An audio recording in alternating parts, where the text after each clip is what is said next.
Starting today with the Vice President in Campaigns and Communications. My name is Alex George, I'm the Head of News here at BFM. I'm joined today by our three candidates for this role. We have Isla Grant, Bethany Crow, and Lulu Bailiff. How's everyone feeling today? Is everyone good? Yeah, good. Nice, that's good to hear. We'll begin with a short introduction about yourselves, just 1 to 2 minutes of some things about yourself and the main points of your manifesto you'd like to get across. So we'll go around in order. We'll start with Isla. Okay. So my name's Isla Grant, and obviously you said I'm running for campaign and communications. So I'm a third year marketing student, and I decided to run for this role because I've been involved with JCRs and different societies such as the Advertising Society, the Marketing Society, over my past few years here. But I felt I had still got more to offer to the university, and especially the Students' Union, to help support students and give back to the university. So I thought instead of going for a normal grad job, I'd go for this role instead. One of the key things that I think sets me apart is I've had experience with the JCR side of things. So being a communications officer for a year has really given me experience to see what help the communications officers need from the FTOs. And from the Students' Union in general. And a key campaign that I'd like to run would be kind of focusing on small changes that make a big difference to students' life. And something I'd like to focus on is kind of healthier lunches that are a reasonable price on campus. Like, from my experience, I've seen a lot of things, so chips and all that sort of stuff is a lot more affordable than something, I don't know, like a nice soup or something healthy for lunch. So like just making the smaller changes to like healthy body, healthy mind, like improve a student's day. I really want to continue working with the student media, so obviously like Belrig and LA1 and the others, whilst also focusing on the JCRs. Brilliant. Yeah. Thank you very much. We'll now move on to Bethany. Hi, I'm Bethany Crow. I'm a third year politics student, and like everyone else here, I'm ready to be the next VP Campaigns and Communications. During my time at uni, I've been really involved with student media, especially with Belrig and particularly Scan. So I've been editor of Scan for the past year. In addition to that, I've also been working in the Students' Union for a year, so those two experiences have made me really passionate about making sure that students feel like they're properly represented, and also being able to hold the university and union to account. So these are the things that have essentially made me want to run for the role. I feel like the experience I've got has put me in a really strong position to represent students and to understand their needs and how their needs can be better communicated between themselves and to the university on the whole. I've got 6 main manifesto points, just really quickly to run through them. So I've got 2 campaigns that I'm really keen to run. The first one is a cost of living campaign. It's a massive thing for students at the moment. The cost of living is ridiculously high. We all know that. It's in literally every single manifesto. So I'd like to run a cost of living campaign, kind of advertising ways that students can save money, which will hopefully in turn lobby the university to consider things like rent prices. I'd also like to run a healthy body, healthy mind campaign, but I'd like to focus more on the kind of sports side of things, working with the VP activities and various sports societies to fill the void that's been left by the loss of the Just Play scheme. I'd also like all FTOs to hold an office hour. I think that's the best way to hold the officers to account and to make sure that open channels of communications exist between officers and students. I'd like to look at establishing some sort of work experience for student media. As a union and as a student media groups, we've got a massive bank of contacts, and I feel like there are better ways we could be using that to benefit students. I'd also like to look at increasing campus communications surrounding, in particular, the construction work that seems to be constantly ongoing on campus. On my way to get here today, I got stuck in some construction works that I didn't know were happening. I think that we could just be communicating that much better to students. And finally, I would like to establish a toolkit which would allow societies that are passionate about running campaigns to run their own campaigns and offer support with those. Thank you very much. Lulu. Yes, so I'll first say my name is actually Laura, but my friends have given me the nickname Lulu, and that is the name I'm going to use in my campaign. So like Isla, I'm also a marketing student, so I'm a 4th year marketing management student, obviously, standing for the position of VP Comms and Campaigns. So I feel my experience, so I am the current president of Lancashire Mind Fundraising Society, and I feel this experience has really allowed me to engage with students, understand your opinions, your voice, and really, I guess, really want to promote the best for you. I also took a placement year. So I took a placement year at IBM working in HR, and that I got to lead real life campaigns. So I led a coding campaign, geeky, I know, but I feel this expertise will allow me to run campaigns which really make a difference to students and really make an impact on campus. So I have 4 main points in my manifesto, and I'll quickly run through them. So my first point is to run a health and wellbeing campaign. This is something I'm particularly passionate about, purely because of my personal experience, but also being president of a welfare society. And I guess that's like my differentiation point. I really want to build upon the success of the Grow Your Mind campaign. And I really want to aim to try and prevent mental health illnesses arising within students. And the way I want to do this is to promote techniques such as mindfulness. So whilst I live in London, I went on a mindfulness course, and it really, really changed my life almost. And I don't think it's well promoted here on campus.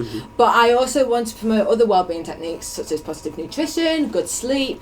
I also want to try and build up a strong relationship with the counsellors. And I want to try and administer the Silver Cloud app.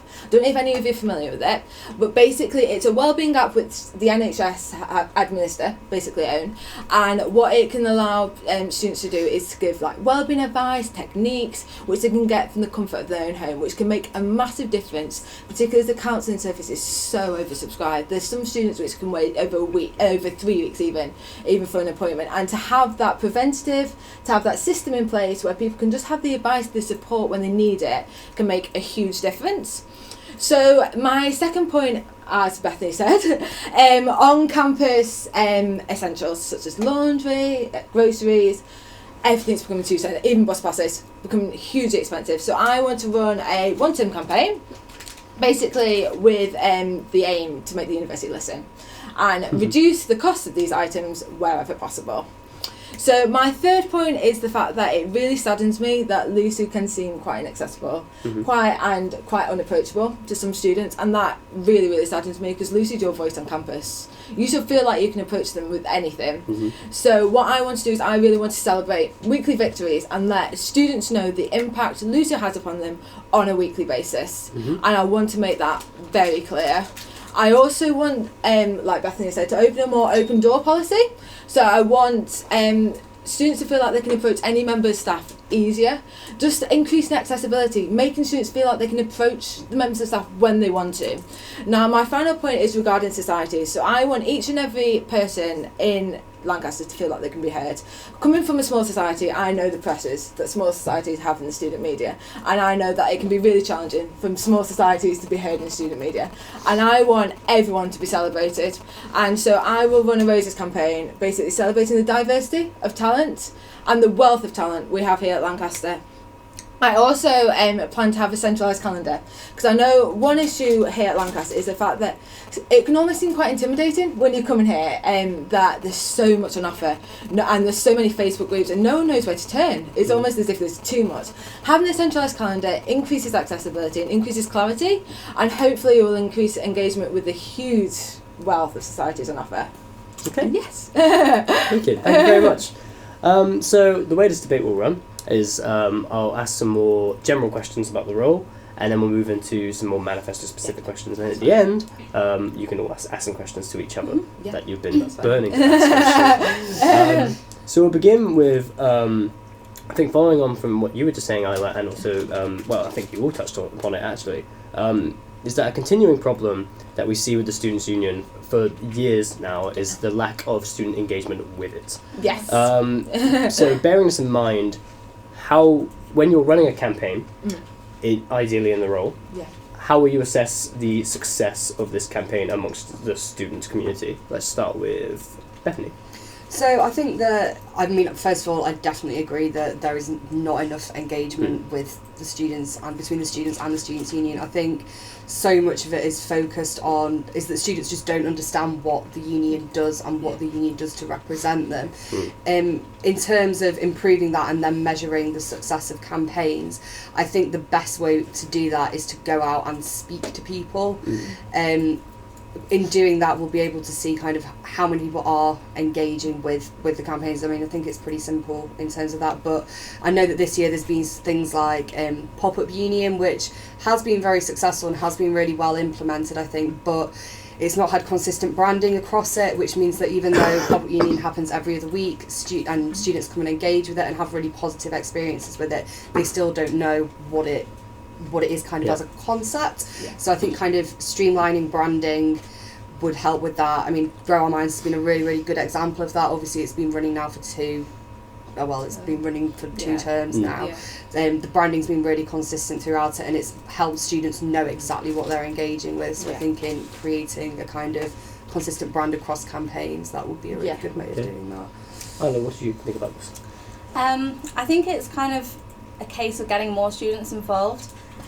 We've always found from being on JCR, it's hard trying to get students engaged with something that they're not a part of. So maybe you could bring in a team of students that are external from JCR, external from society, just a select group that this is your project, you're going to work on this, and help the full-time officers within the Students' Union to work on this, and then it'll help reach a lot of other groups of people than just the already connected ones. I agree with what you said about going through like stands in Alex Square, talking to the students, going up to students and talking to them, because that's probably the best way of getting feedback, because like just looking at online statistics on Facebook and stuff, you can't really see how far it's actually reached. So actually going out and speaking to people. But yeah, I think it's a case of getting students from different groups of people that aren't already involved to help promote. So I definitely think there's a lack of clarity and a lack of engagement with students and LUSU, and it's actually quite sad, the fact that many students don't actually realise many of the projects that LUSU engage with, many of the amazing projects that LUSU engage with, which is why I think the fact that my manifesto point of celebrating weekly successes and really celebrating the impact LUSU has on students could make a difference.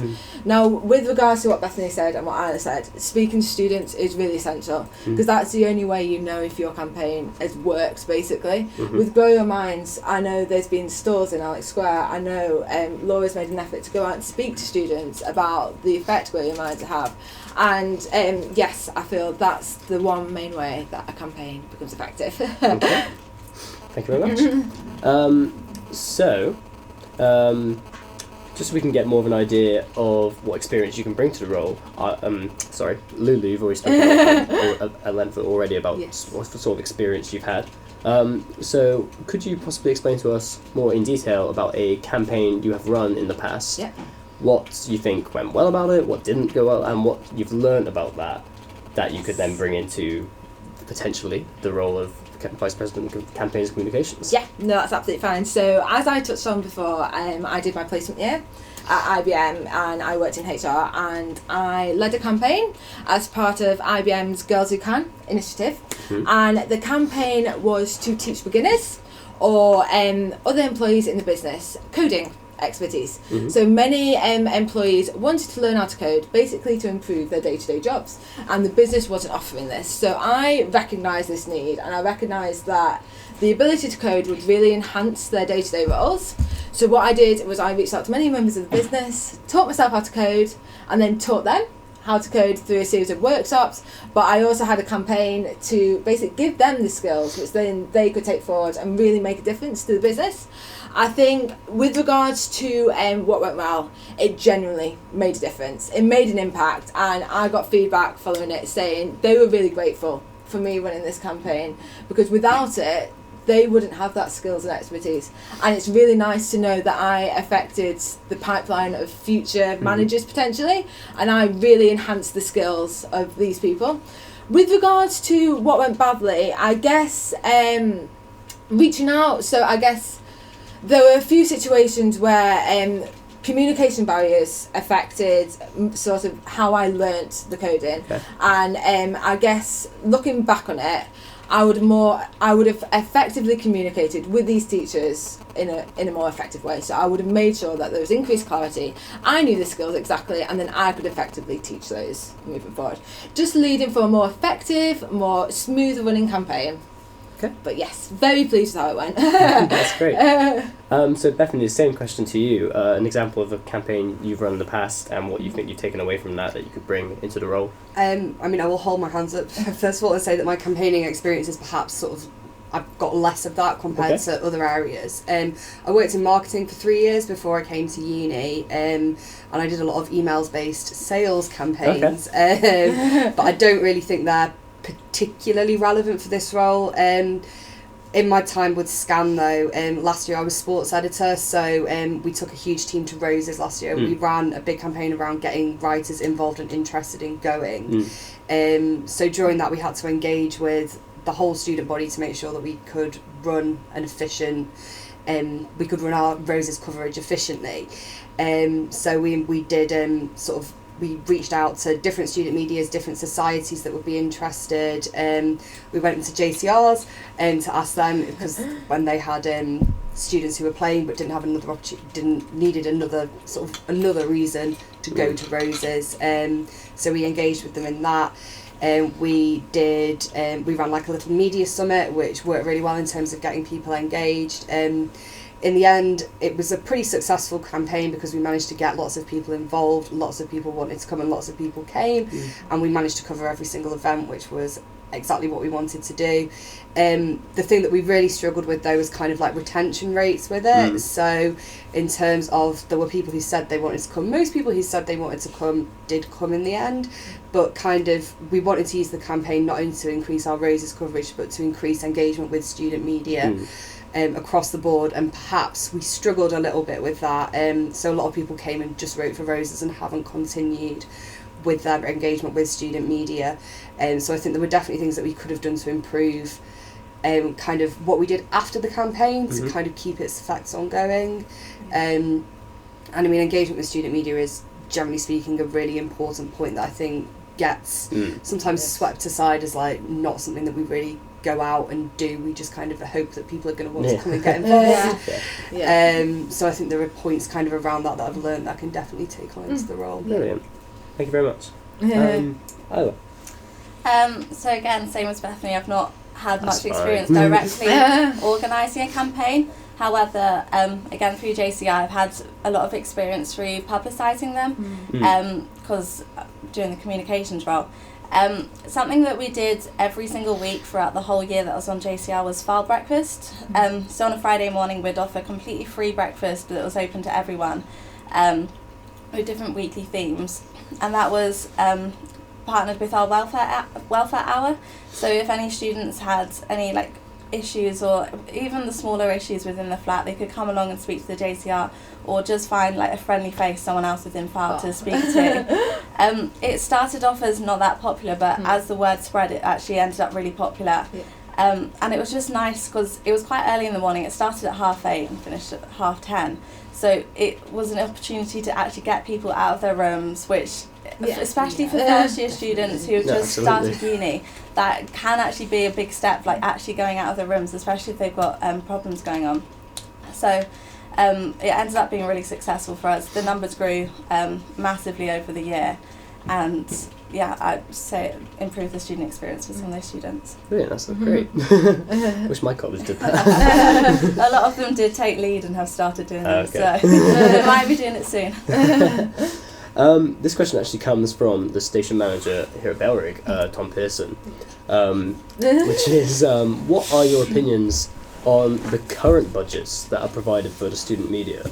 Do you think this money is used effectively?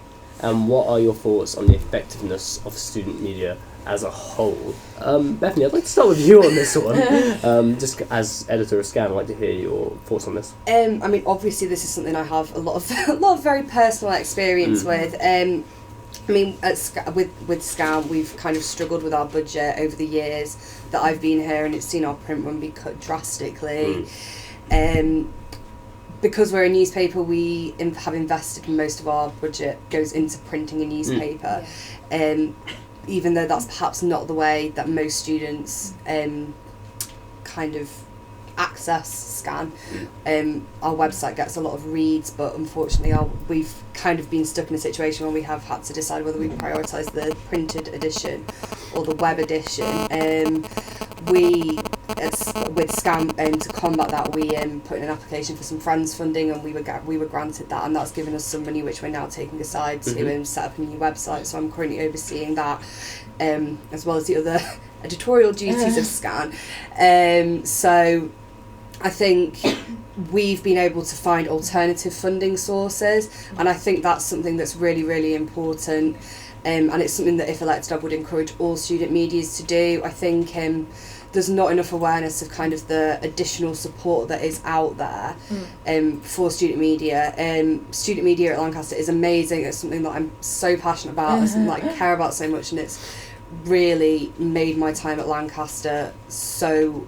has just I never expected I would be able to do the things that I've done, and student media has helped me do that. But because the budgets are constantly under threat, we're perhaps not looking at the ways in which students are accessing our content, and that kind of certainly applies across all 4 of the student medias.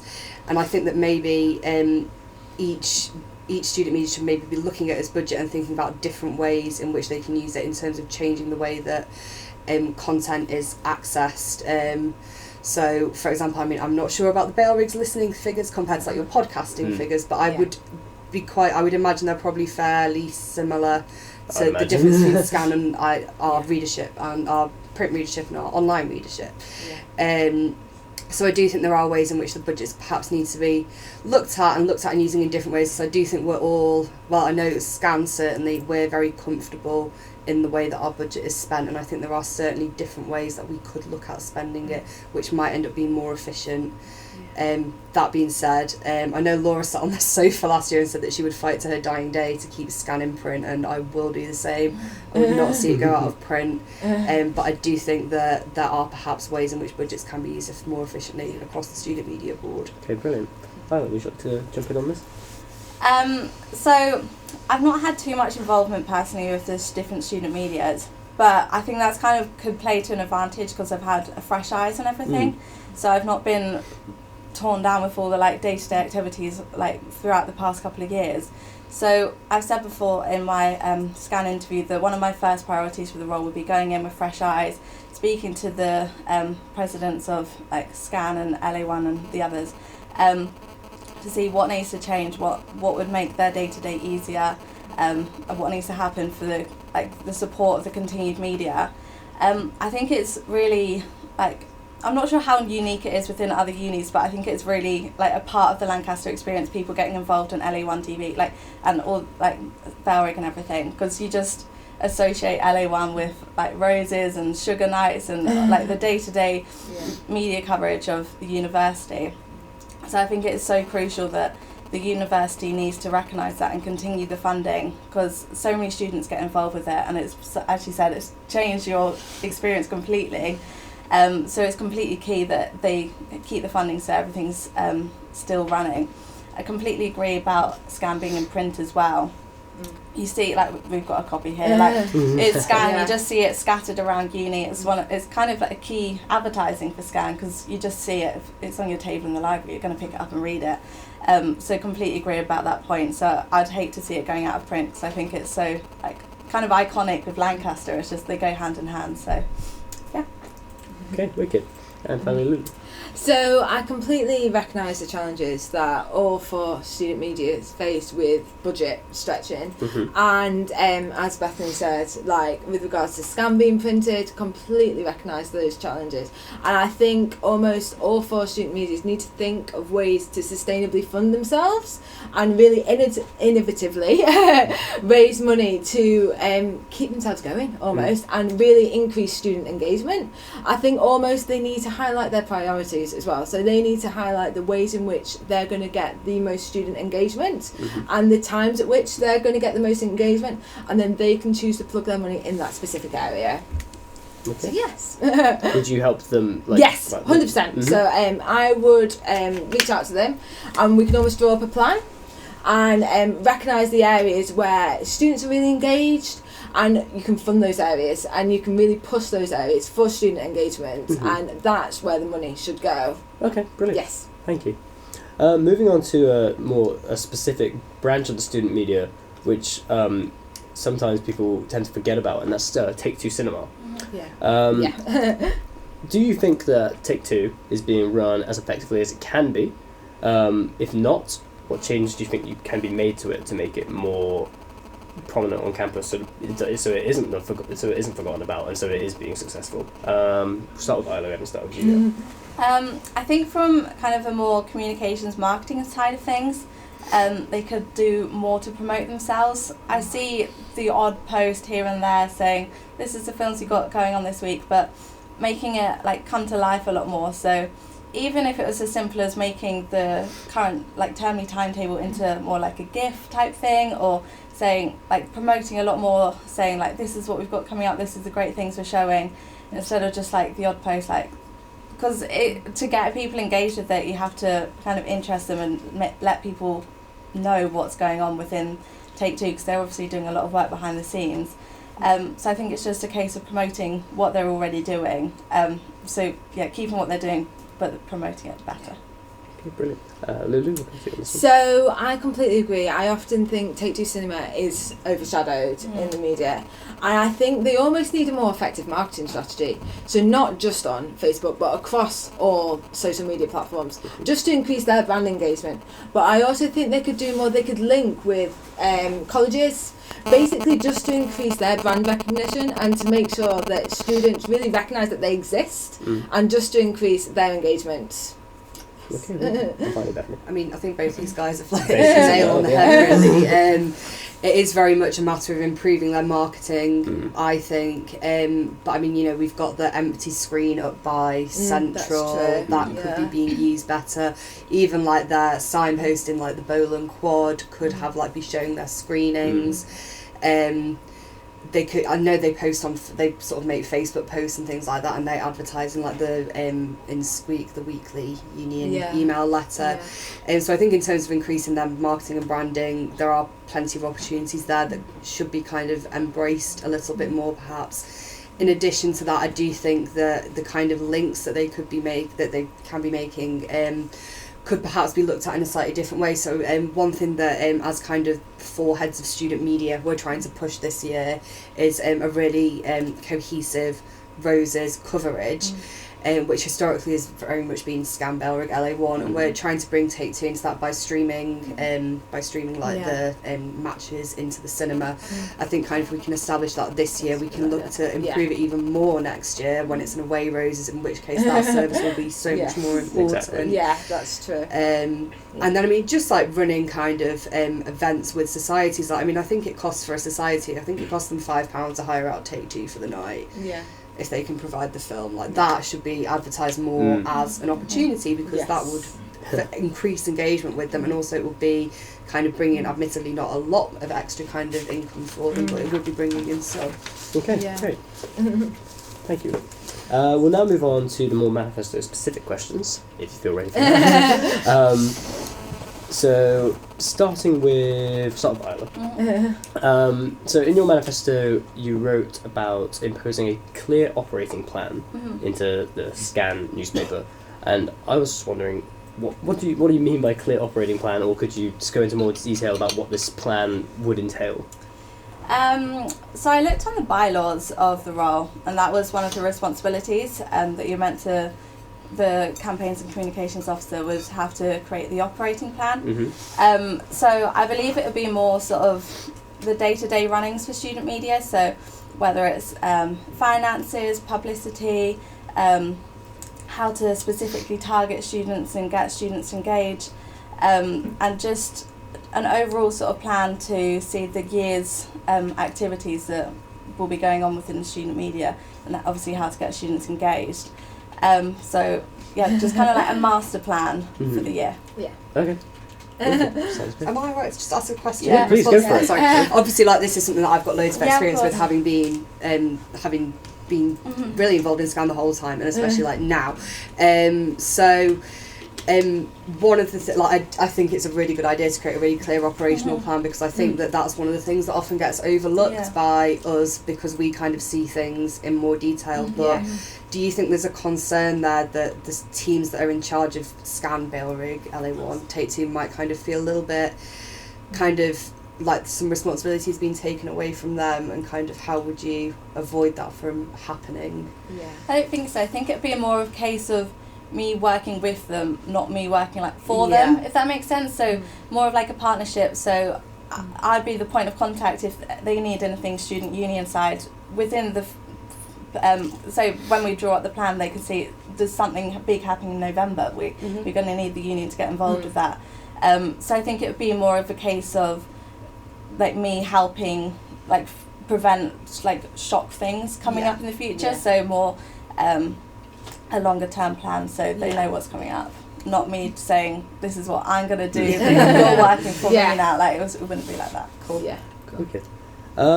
Lulu. Yes. So reading your manifesto. Yeah. You earlier when at the beginning of the debate you were talking about your plan for the mindfulness campaign. Yes. Which I thought sounded like a great idea. Yeah. But I was wondering if you could be slightly more specific Yes. on what this plan would actually entail. What steps would you be taking to? So I guess from my experience going through a mindfulness course, I plan this to be part of a more general wellbeing campaign. That's the first thing I want to say. But I plan to give people tips on basically how to live a more mindful life. So these might be even breathing techniques. These might be tips to basically reduce that anxiety and stress. Give people confidence, empower people, which is what mindfulness is basically meant to do. So I will release these tips on social media as well as workshops, which we will do. I will teach people mindfulness in workshops, but I'll also give people tips on social media. So if they want to go to bed and they want to do a few breathing techniques just to basically alleviate their stress, give themselves confidence, that's what I plan to do. But as I said, it's going to be part of a more general wellbeing campaign. So I also plan to give people tips on good nutrition, good sleep, just basically to make people live a more happier and healthier lifestyle. Can I ask a question? Yeah, please do. Can. Jump in anytime. So how does it vary from stuff that's already happening at the uni? So there's already the mindfulness sessions that the chaplains do. And as well, like you're saying, kind of the changes to make you healthier. The sort of, I know you said you wanted to build on the Healthy Body, Healthy Mind campaign, but how does it differ from? So I want to build upon Grow Your Mind. I think the current promotion of mindfulness is very weak at this university. So the sessions are once a week at the Chaplaincy Centre. I really want to try and push a campaign where individuals get regular contact with how to live mindfully, whether that's breathing techniques, just general advice, because being able to do it regularly really makes a difference, and I can tell that from personal experience. And so also with regards to how it differs, I think there's a lot of campaigns at the minute where people are talking about mental health, which is great, but I don't think there are many campaigns which aim to prevent mental health illnesses arising within students, and I think that's really one big issue, particularly as we've got a growing number of students which are going to the counsellors, and they are very, very oversubscribed, with students getting admission admission for employment in 3 weeks' time. So this is what I aim for this campaign to do, is really prevent mental health illnesses arising within students. Okay. So yes. Anyone else want to comment on that? That's fine. So Bethany, you were talking earlier about wanting to sort of fill in the void that the Just Play scheme left behind when it was abolished. As a first year student, never experienced Just Play scheme. But having asked around people, because I was going around saying, what is the Just Play scheme? I've never experienced this. So obviously it ended, so it evidently wasn't a successful campaign, although a lot of people seem to have enjoyed it. So what do you think can be improved with it, or what went wrong with it that can be built on if we were to reinstate something similar to it? Okay, so my understanding is that the Just Play scheme was kind of ended up ending because it was the sort of control of dealing with sport changed from being the union to the university, which meant that the funding that existed for Just Play kind of stopped existing. I know from working in the students' union that it's such a popular scheme. Like when it first ended, the amount of people that would come into us and be like, "Oh, have you got the Just Play timetable for this term?" And we'd be like, "Oh no, because it doesn't exist anymore." Was really, really surprisingly high. So what I'd like to do with this instead, because with Just Play you like paid for each session and there was like 3 different ones on every night of the week. So what I would like to do instead that would be different is I'd like to work with the VP activities and with the sports teams to kind of establish a scheme whereby a sports team will hold like open events which any student is able to go along to, that would kind of focus more on the sort of on casual physical activities opposed to like a training session, for example. A Healthy Body, Healthy Mind campaign was run by the union, not this year, not the current year, but last year, and it was very successful in kind of displaying the benefits of the benefits of sport on mental health, and it's something that certainly I've got experience of really helping me. So I'd like to kind of switch the focus more to be on the sort of to quote Laura on like mindfulness aspects of it, as opposed to kind of the physical getting fit aspects of it, because that's obviously a really important part of kind of, I think, of university life and university sport activities that gets overlooked quite frequently. Can I ask a question? Please do. So how many sports teams do you plan to get into contact? Because we have an awful lot of sports teams at university, and I'm just wondering how you're going to build that relationship.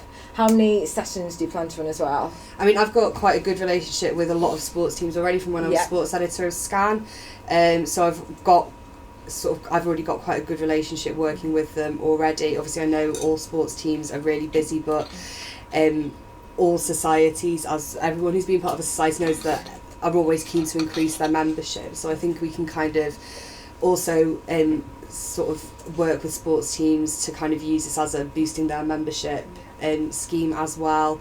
I know a lot of the VP activities manifestos have really focused on the importance of mental health within societies, so I think that link between me and the sports teams and the VP activities would really encourage sports teams to get involved with it. So you mentioned sport. Would you consider doing other things such as yoga, Pilates, which I know has had like a proven link to improve mental health? I'm kind of including that as your sport. As a keen yoga and Pilates doing myself, I'm definitely kind of including all sort of levels of physical activity. That's brilliant. Lulu? Yes. You spoke in your manifesto about trying to reduce the price of commodities for students, including food, printing, and then laundry. And bus passes. And bus passes as well, yes. Thank you. It's alright. Now, I live with Circuit Laundry in my day-to-day existence, and I think we've all lived in... Have we all lived in accommodation halls? And we all hate it. It won't be around the bush. But Circuit Laundry is, of course, a private company, which has laundrettes all over the UK. It has a bit of a monopoly on the university laundrette system.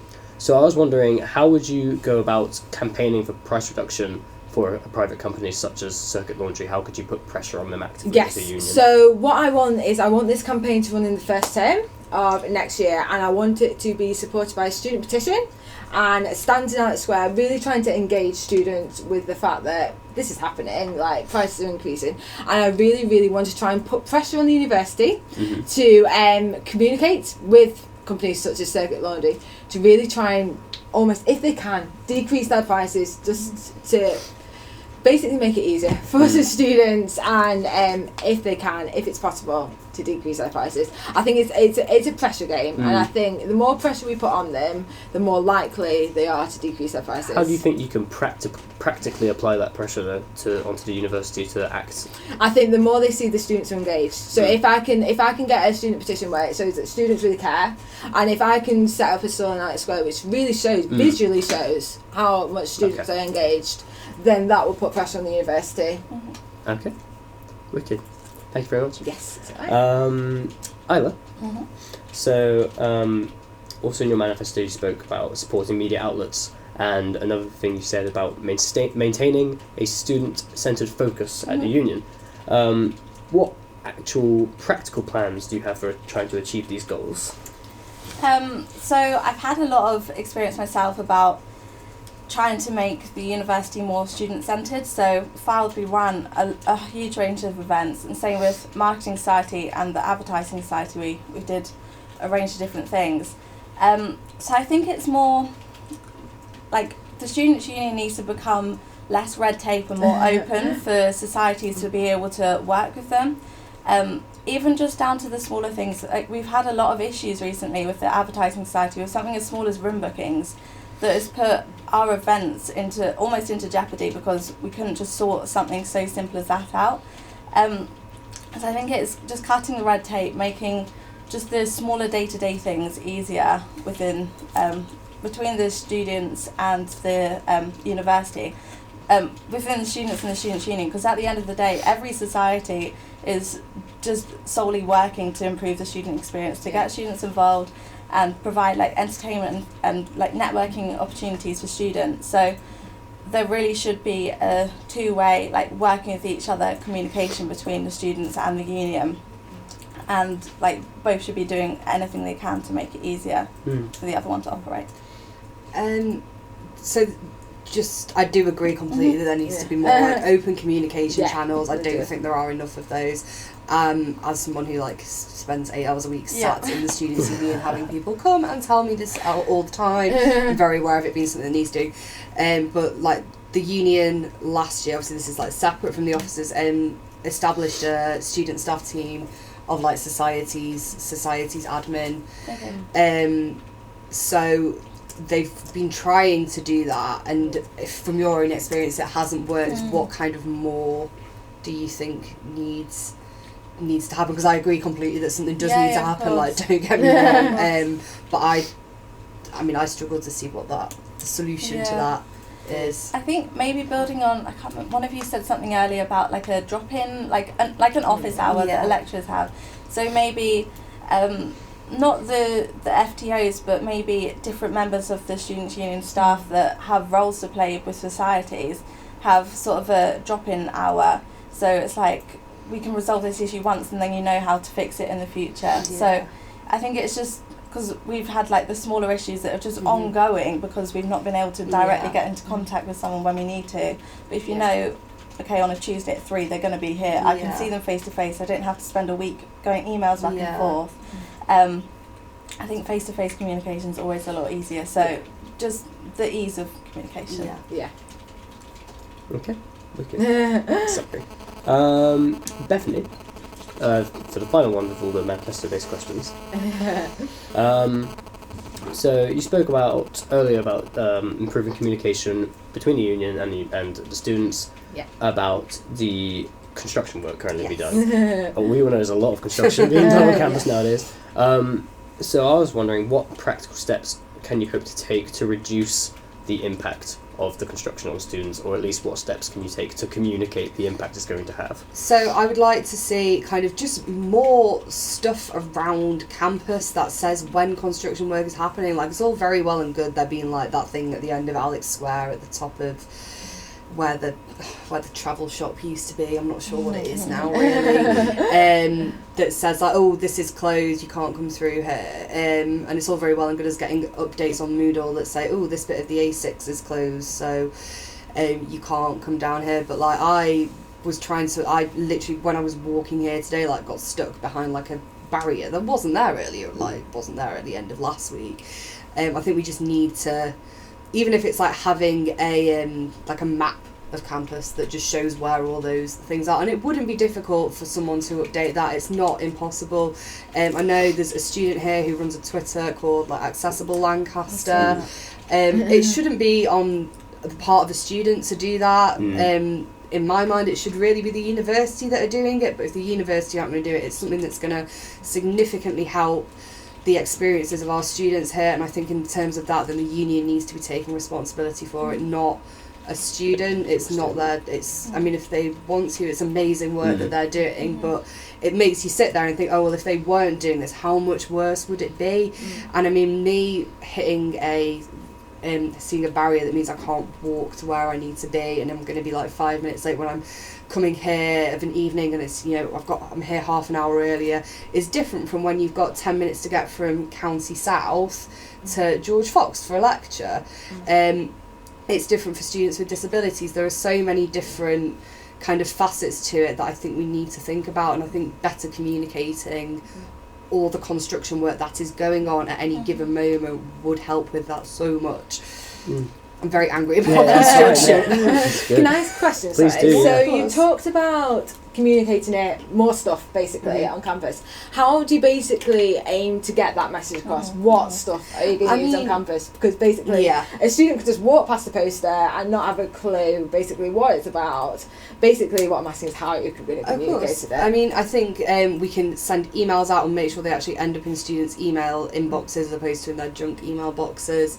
I think that social media is a great way to communicate this. Like, I mean, the Facebook and Twitter pages for the union have quite high engagement levels. Even just on the union website, having a tab that shows this. And I think in turn that if the union can show how much work it's doing to communicate these things, communicate construction information to students, in turn I'm hoping that would lobby the university to take the responsibility for doing it itself, as opposed to just putting a news update on Moodle that you only see when you log in. You know, we can push notifications through iLancaster that say this. There are so many resources that are available. Like, I just keep thinking of more and more and more. You also talked about an interactive map. Logistically, how is this going to work, and who's going to make it, update it, and basically how is it going to work? I don't think it necessarily needs to be an interactive map. I don't think it needs to be something quite that sort of advanced sort of technically, but I think even if just week by week there was a map updated of the university that showed where all the construction works were going on for that week and showed diversion points, I really don't think it would be too much work for a person to do to create that, because at the end of the day the university know where all the construction works going on. It's just that information should be collated in a place where it's more easy to find. Okay, great.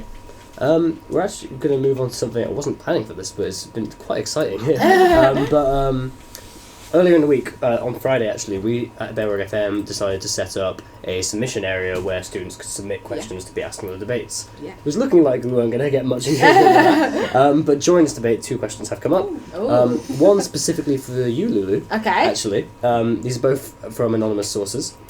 And this one says, Lulu, you mentioned about how societies find it challenging to be represented on student media. Is this something you can positively influence, or is it on societies, student media included, to put the effort into?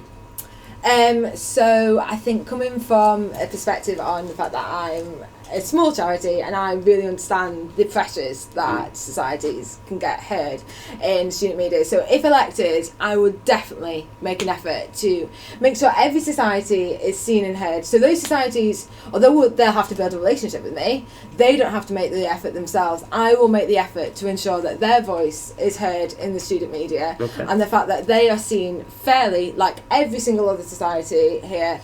Every society should deserve to have a voice and should deserve to be seen when they want to be seen. How would you... Sorry, you go. There's so many smaller societies on campus, so which obviously, as you say, get forgotten about. How would you remember about those ones, if that makes any sense? So I think building a relationship is key. As part of my manifesto points, I'm going to collate a... calendar, so in all the societies. So I'm going to build a relationship with the societies from the get-go, and I think that relationship building is key to ensure that when they want to be heard or when they want to be promoted, they feel that they can come to me and they know that they will be promoted fairly and they know that their voice will be heard in the student media, as well as the large societies such as football team or other teams which I have a couple of questions actually. So first of all, this is like a bit of a side note, which I just thought because of what you just said. You say you want to create a calendar which shows all the events. There's already, like, as far as I'm aware, there's already a calendar on the union website that already shows all the events that are happening for all societies.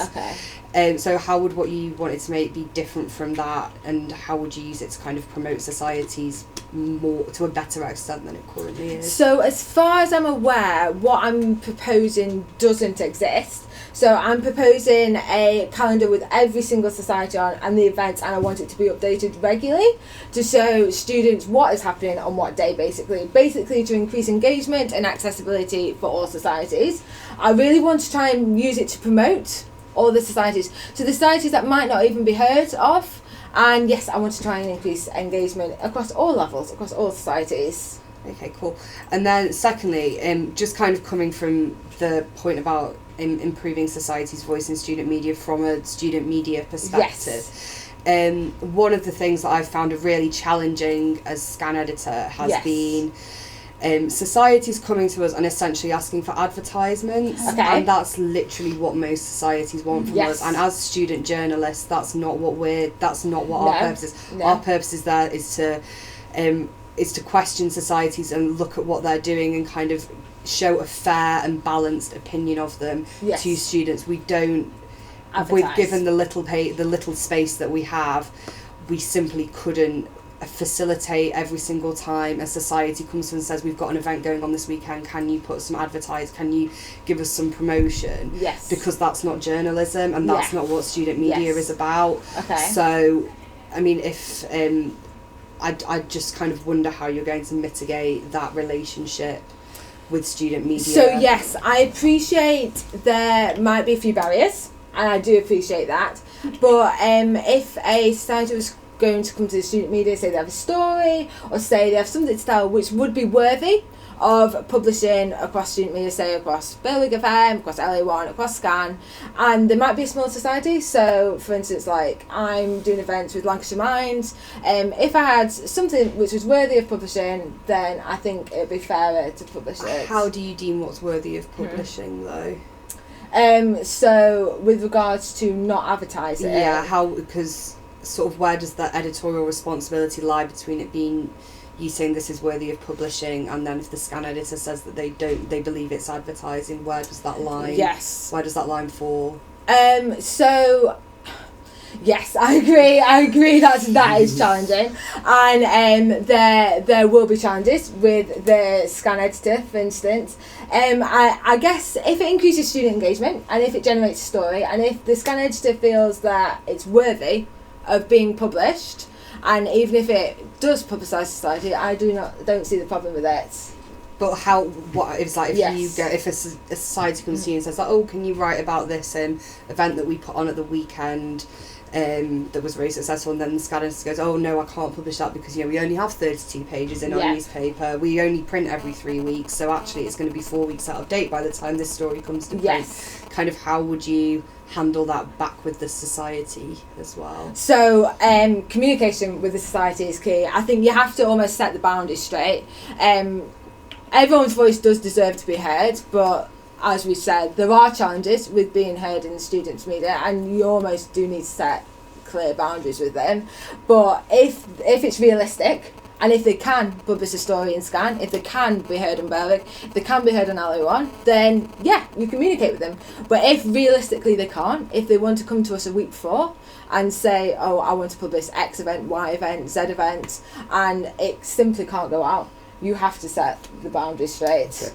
We're just going to I'm going to make this the last question actually now.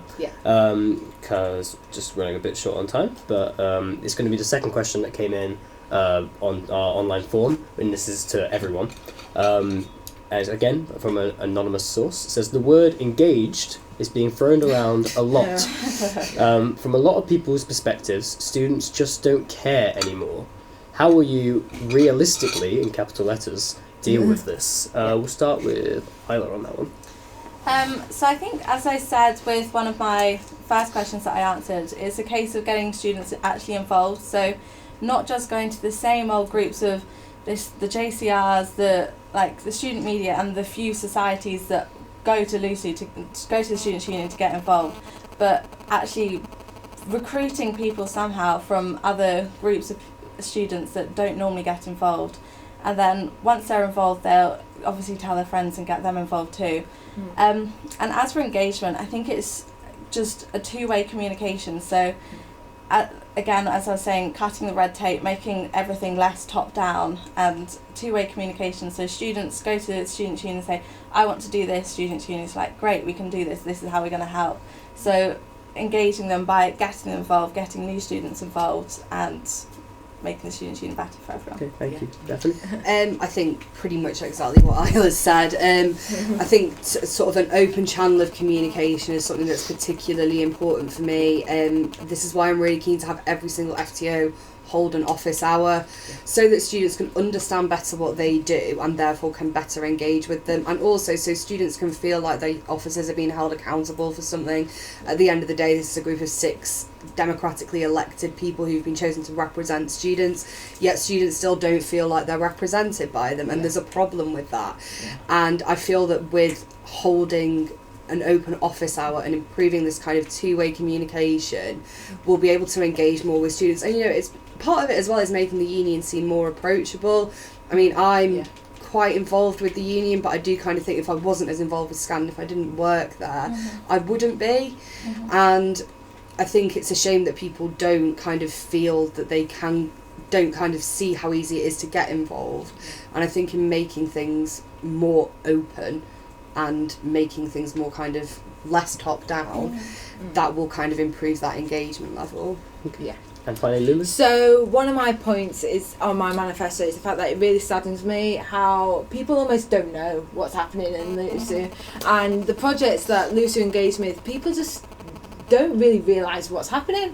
So as part of my manifesto, I really want to try and celebrate weekly victories and let students know the impact that LUSU is having upon them. Hopefully really to, as you two both said, facilitate that engagement, facilitate that two-way communication. But as Bethany said, I also want to have a more open door policy. So I want students to feel that they can approach LUSU, which is a current issue, and I want students to feel that they can go to any member of staff with LUSU with any issue they might have. And yes, I want to increase that accessibility. Brilliant. Well, we're just about out of time here, but thank you all so much for coming. Thank you. And thank you all for joining us. So if you can find out more about all these guys' manifestos on the LUSU website, and you can come along to see them back in action on the hustings at the hustings on Monday week. Monday night. Exactly. Yeah. Until then, tomorrow, here, same time, same place, 7:30 start. We'll be having 2 debates. One for the Vice President in Activities, and then at 8:30 for Welfare and Community. Until then, have a great evening. I'll see you soon.